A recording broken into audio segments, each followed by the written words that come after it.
Welcome to this edition of Northeast Diary. Here we bring you the latest developments from India's unexplored Northeast region. Friends, spring is just round the corner and the season of flowers and freshness brings in a lot of beauty to the Northeast region. Today we will go to Sikkim and learn about the Sonam Lochhar festival, which is being celebrated with much fanfare there. We will also talk about broom grass cultivation in Meghalaya, which not many people have heard about. Who doesn't like sweets and sweetness in life? Nagaland honey is known for its distinct taste, and today we shall talk about beekeeping in Nagaland.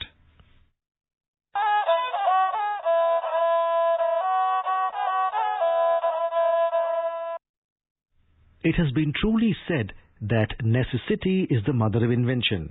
In Tripura, one Ranjan Dhar, who studied only up to matriculation and a goldsmith by profession, has devised a low-cost oxygen concentrator to help poor patients, especially those affected by the COVID-19 pandemic. Our Agartala correspondent Reena has filed a report on this. The 33-year-old Ranjan Dhar of Jogendranagar village got the inspiration of building the device when his mother Kanika Dhar tested positive for COVID-19 in September this year. Ranjan calls the device Life Plus India to help those fighting the COVID-19 virus. Ranjan shared to AIR News that he decided to devise the low-cost oxygen concentrator during the tough period of COVID-19 when her mother in her post-COVID period needed oxygen at home, but there were scarcity or highly expensive devices in the market. जब मेरा माँ को 11 दिन रखने के बाद oxygen छोड़ने के डॉक्टर बोल रहे थे और बोल रहे थे जो आपको घर पे जाके ऑक्सीजन देना है। घर पे माँ को लेके आया और ऑक्सीजन एक कॉन्सेंट्रेटर डिवाइस मार्केट पे खरीदने गया था मैं। तो तब मैंने मेजर किया जो ऑक्सीजन कॉन्सेंट्रेटर 5 लीटर का है वो 65,000 का प्राइस है उसका।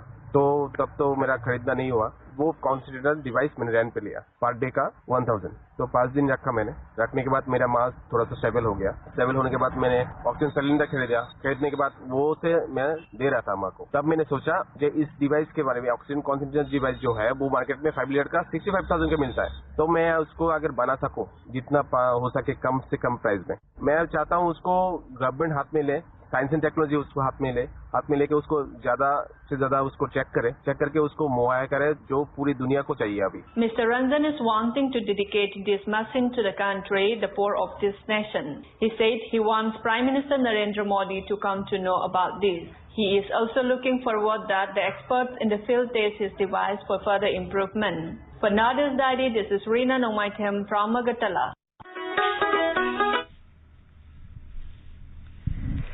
Sikkim is a land of multiple ethnicities and tribal groups.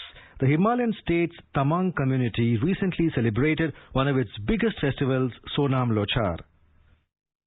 Sikkim's Tamang community celebrated Sonam Lochhar in the second week of February this year. The festival, which is widely celebrated at monasteries and homes, marks the beginning of the Tamang New Year. The festival is marked by prayers and visits to family elders to seek blessings.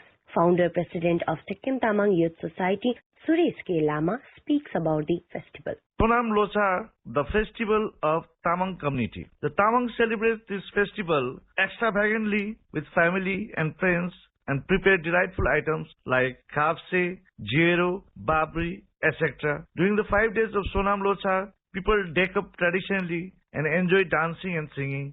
The celebration of Sonam Lochhar can be traced back to the era before the spread of Buddhist religion in Tibet when Bonism prevailed. During that era, in winter season, the inhabitants of Tibet practiced the culture of pleasing the gods by offering them their harvest and burning all forms of scented incense available in the forest. They thus prayed to the gods for their protection and safety. During the reign of 9th king of Tibet, Pode Gungyal, this celebration came to known as Sonam Lochhar.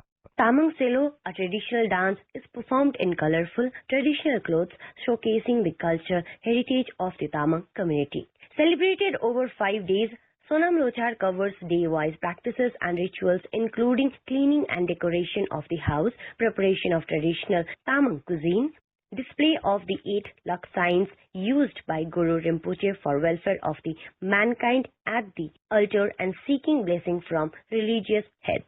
With Saikat Sarkar, this is Parijat Sharma for Northeast Diary from AIR News, Sikkim.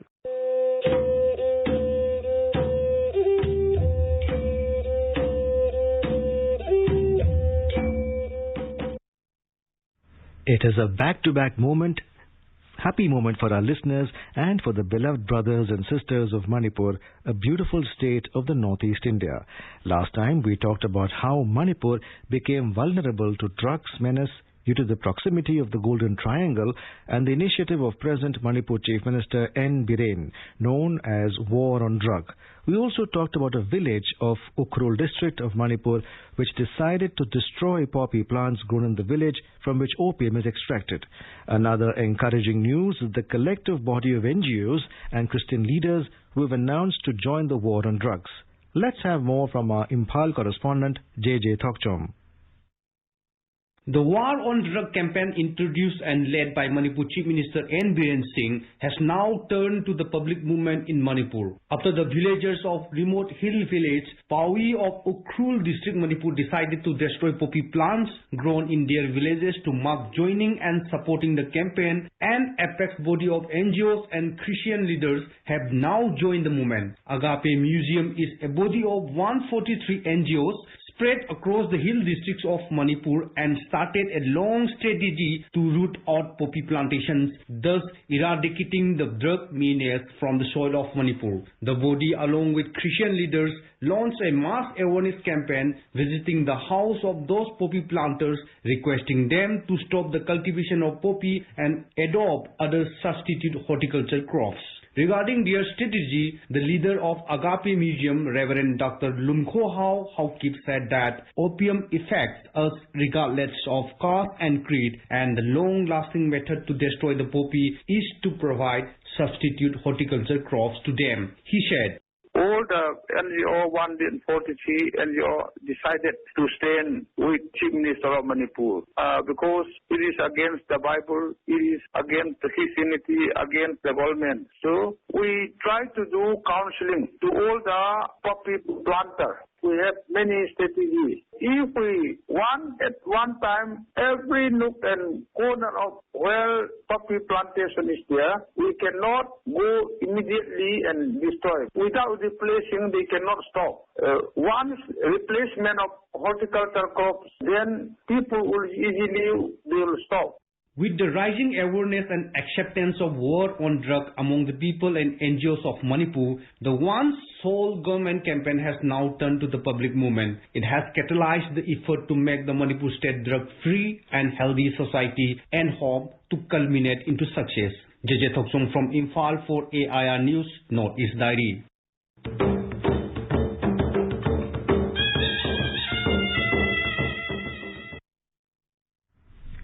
The foothills of Meghalaya are well adapted with the broom grass cultivation. The state's undulating landscape provides the ideal ground for the tall grass. Broom grass grows at altitudes of up to 5,600 feet and the hills here aren't too high. Moreover, the plant is remarkably well adapted to all kinds of soil and grows on practically all soil surfaces found in Meghalaya, even broken rock surfaces.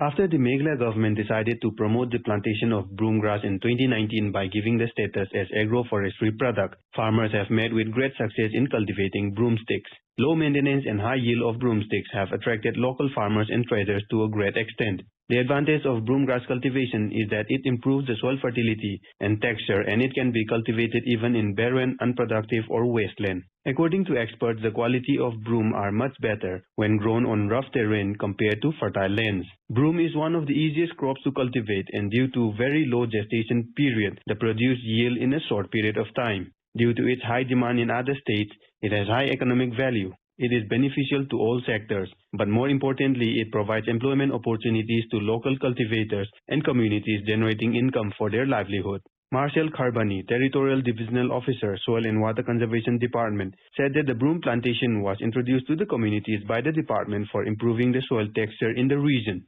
Actually, broom is very advantageous from the point of view of soil conservation and also from the moisture conservation part. But thing is that we should not grow broom on the productive land. We should grow broom only in the unproductive land, or maybe the land which is wasted or degraded.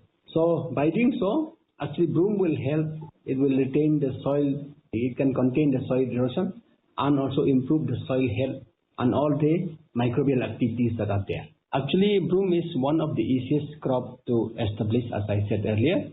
And moreover, broom is giving economic benefit to the farmers because in a short period of time, we can get the produce, and moreover, the demand is there all over the state, all over the country. And due to this demand, then this kind of activity, the broom cultivation activity, is actually booming day by day, and it is also improving the income of the people, the farmers. It is improving because why? The demand is increasing, and moreover, like in this year, we are having a price of about 100 rupees per kg. So this has helped a lot. And if you go like this kind of period where they are actually harvesting the broom, you will not be finding anyone in the village. All the people from the village will go to the broom stick plantation and they will be collecting those broom grass. So in this way, we see that people are engaged and people are actually benefiting from selling or maybe cultivating broom.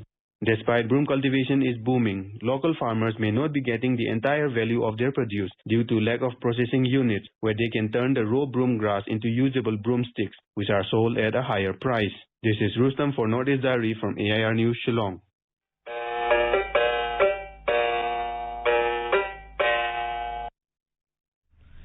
The people of Nagaland have been inherent beekeepers since time immemorial, and it's a sustainable source of income for many villagers.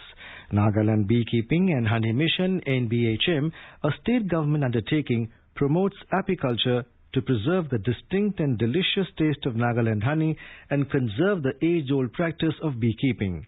The mission was driven towards promoting sustainable livelihood opportunities through beekeeping and taking initiatives for documenting and preserving this ancient art.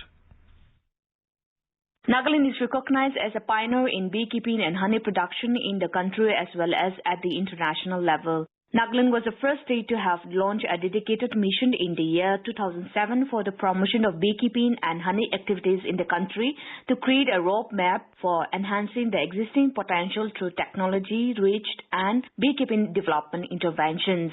Nagaland honey is produced from 4 kinds of bees, the Asian honey bee and stingless bee, which are rare domestically, while the wild species include the rock bee and little bee. Because of its organic nature and good quality, the honey produced in Nagaland is in high demand in the domestic and international market. The NBHM has made apiculture a viable industry in the state and also increased honey consumption. Over more than 15,000 beekeepers from the state have been trained. The mission has introduced scientific beekeeping method to develop scientific management practices, improve harvest techniques by upscaling productivity and sustainability, produce pure, organic and high-quality Nagaland honey, and created a demand in the domestic and export market. It has progressed substantially from a largely rudimentary level to a well-organized sustainable livelihood activities involving stakeholders spread across the state. Nagaland is also the first state in the country to have decided to declare 5th December of every year as a Nagaland Honey Bee Day through a cabinet approval in the year 2017, coinciding the annual Hornbill Festival. Nagaland Honey Bee Day is aimed to promote and create a platform for beekeeping technology to the farmers in the field as an important system of organic farming and sustainability by establishing a vibrant cottage industry in the state. For Northeast Diary, this is Asanyo from AIR News, Kohima.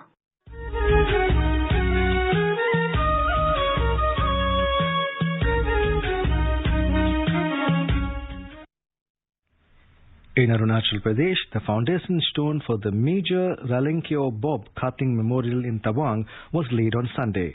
Major Khating is said to be one of the established Indian administrative control over Tawang way back in 1951. A report.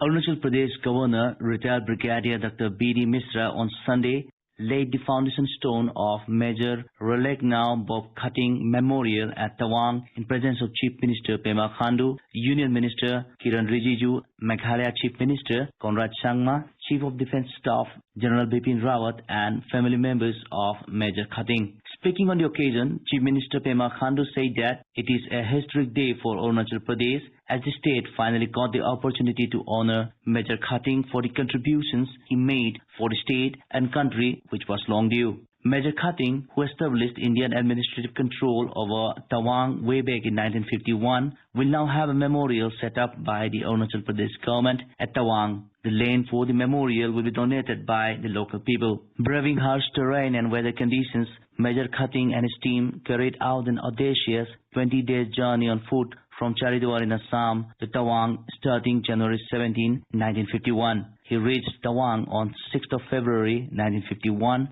And with talks with the local leaders and public, he established Indian administration setup on February 9. Mr. Khandu said the memorial will go a long way in promoting tourism in the district, and it is through the institutions that the people will come to know about one of the significant heroes of India. Meghalaya Chief Minister Conrad Sangma said that there are several unsung heroes like Major Khating from the Northeast who also need to be recognized and honored. He said we should try to study more about our unsung heroes. He said people need to know the sacrifices they made for the nations, as this will help strengthen our country and promote national integration. Union Minister Kiran Rijiju said he will request the Education Ministry to include the story of Major Khating in school textbooks. He said this is how the youngster will know about the contribution and sacrifices of the heroes from Northeast. Chief of Defence Staff General Bipin Rawat assured to extend full support of the Indian Army in construction and maintenance of the memorial. For Northeast Diary, this is Rakesh Dole, AR News, Itanagar.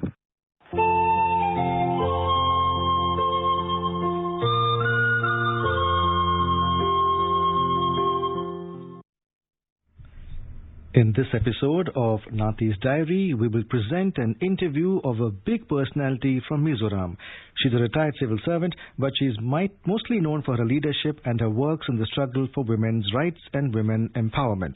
And her works have been widely recognized and honored by the government also. This year, she has been honored with the Padma Shri Award for her contribution in social service. Let's go over to our Aizawl correspondent Irene, who has interviewed Padma Shri Mrs. B. Sankhumi.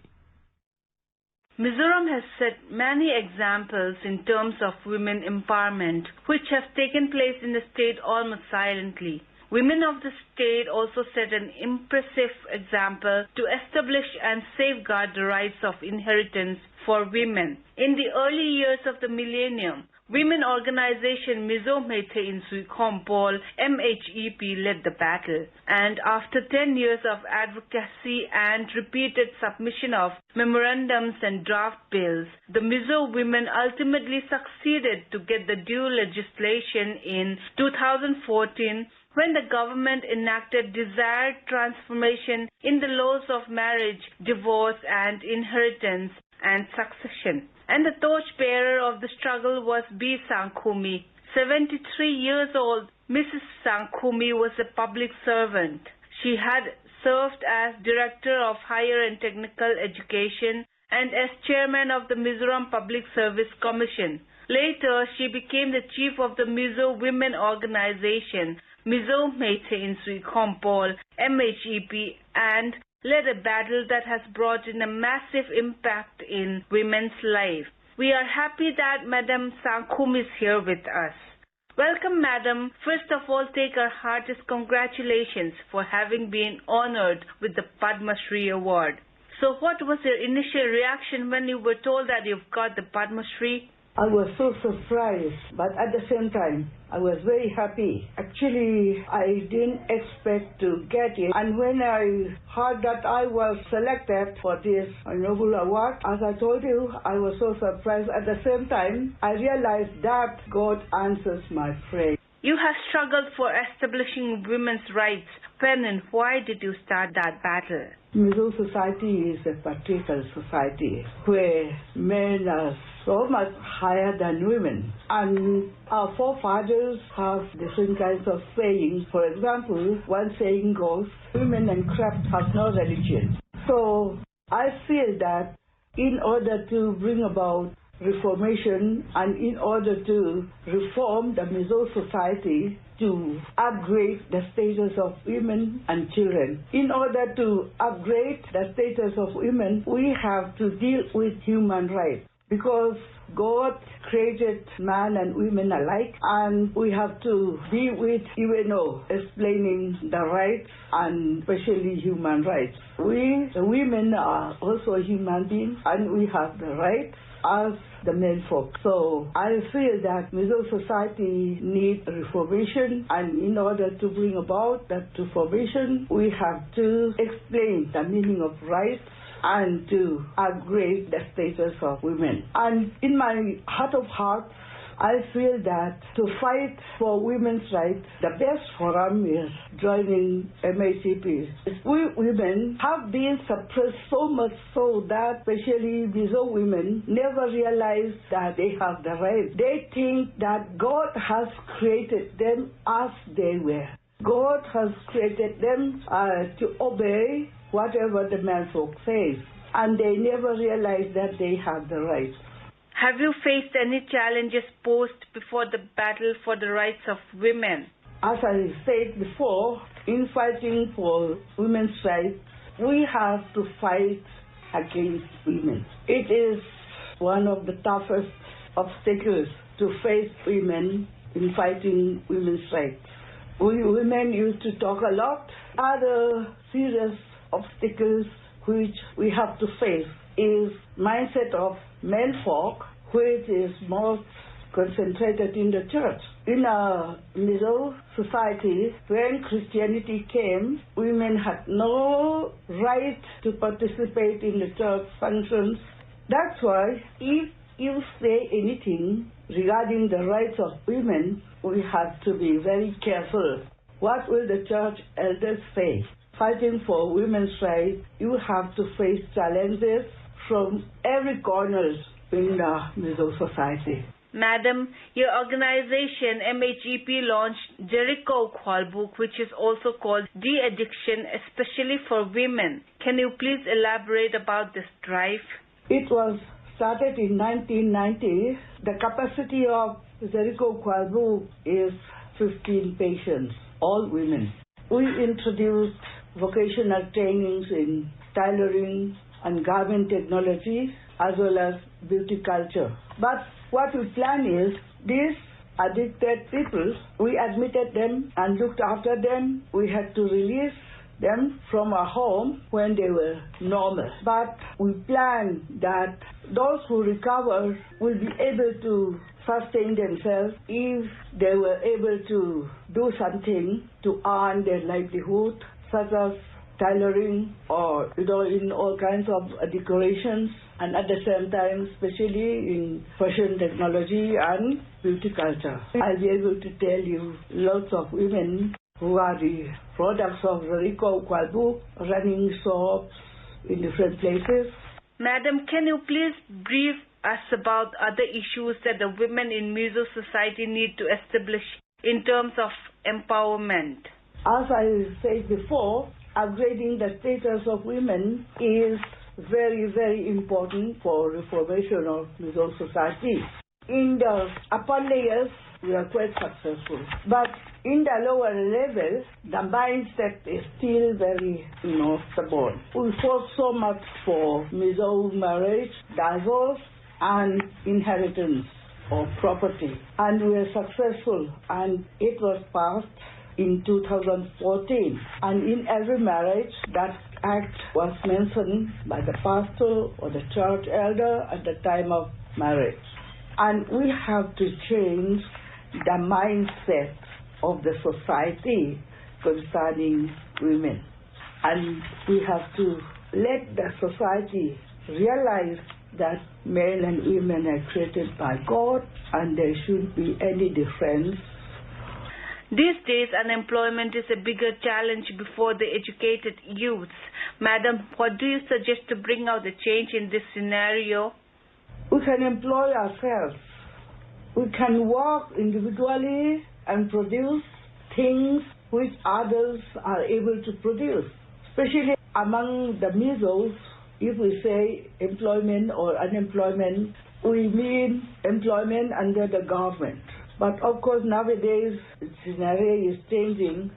Let us not try to work only under the boss. Let us try to do things productive by ourselves.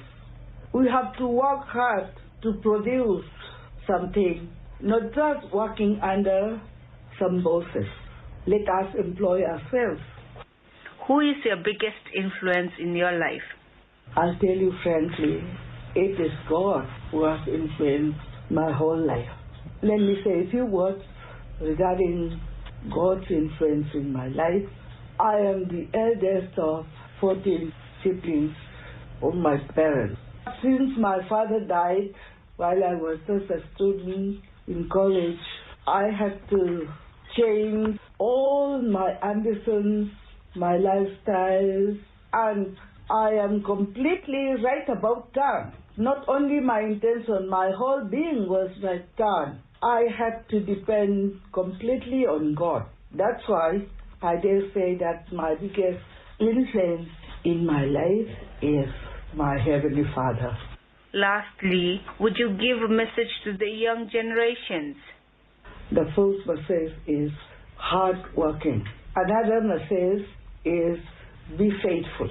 If these two principles do not go together, they cannot be complete success, fruitful success. You may work very hard, but if you are not faithful, your hard working will not be fruitful as you expect. Thank you so much, ma'am, for sparing your valuable time and your precious deliberations. Thank you. For Northeast Diary, this is Irene from Aizawl. A small town of South Assam in the northeast of India, namely Bondashil, has been home for descendants of Portuguese families who came from Goa almost 3 centuries ago. They have a heritage which carries the legacy of both Portugal as well as Bengal in this part of South Assam, which was originally a part of Bengal till the 19th century. Here is a report. They may be descendants of Portuguese mercenaries, but now they all are proud Bengalis. Approximately 500 people from 20 families of these descendants of the Portuguese families from Goa are living in Bondashil, a small village near Badarpur town of South Assam. These people enjoy Durga Puja on one hand and attend church during Sundays. Though their names are having Portuguese surnames like Fernandes de Souza, for example, they hardly have any problem in mixing with the local people for the last 3 centuries. Sangeeta Chaudhary, a researcher who had spent time around this village, told AIR. The forefathers of these families came from Goa in the late 17th century. The present appearance of their descendants is questionable, whether they are the descendants of the age-long inhabitants of the place. The use of vermilion on the women's forehead and shells on their wrists signifies the Bengali culture and tradition which they imbibed with time and space. The languages they speak do not give any sign of their early primitive beliefs. Moreover, they are much concerned about the native Sylheti dialect which they use with utmost care and sentiment. They have well adjusted with the local place and its environment. Their Catholic Church is one of the oldest of all the churches of Northeast India. It was established in the year 1880. Since then, Hindus, Muslims and Christians have stayed there, maintaining peace and harmony amongst themselves. Badarpur Bondashil remains like a symbol of harmony within our heritage of Northeast India. This is Mukesh Kumar for Northeast Diary from Silchar. And now here are some interesting facts about the Northeast. The jackfruit is the state fruit of Arunachal Pradesh. Jackfruits are high in vitamin A. Arunachal Pradesh was known as the Northeast Frontier Agency till 1972. With that, we have come to the end of this edition of Northeast Diary. Do join us next week to hear more stories from this enchanting part of India. Bye-bye.